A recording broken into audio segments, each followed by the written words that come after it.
Hello mga kaina, ngayon magluluto tayo ng creamy sopas. Okay, lagay na natin ng butter, garlic at sibuyas. Saute-saute lang natin sila mga kaina. Ayan. Tapos sunod na natin ng chicken.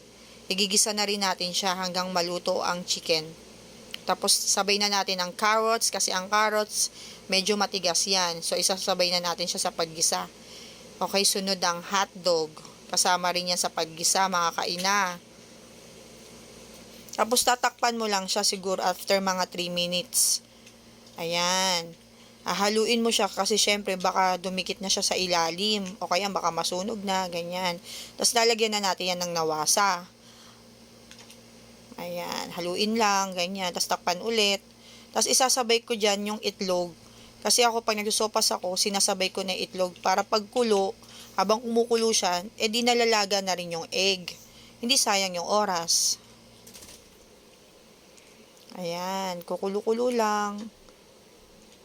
Tapos ayan, pagkatapos niyan, ilalagay na yung macaroni noodles.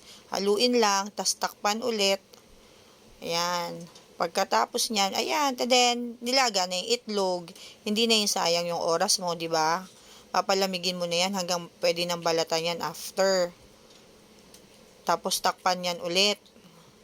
Pag okay na yung noodles, pwede mo na siyang lagyan ng gatas. Ang gamit ko dyan, Alaska Evap na kulay red.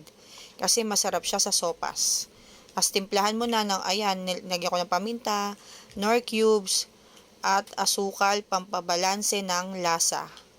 Kasi ako naglalagay talaga ako ng asukal. Ayan, takpan ulit. Ayan. Tapos ilagay mo na yung egg.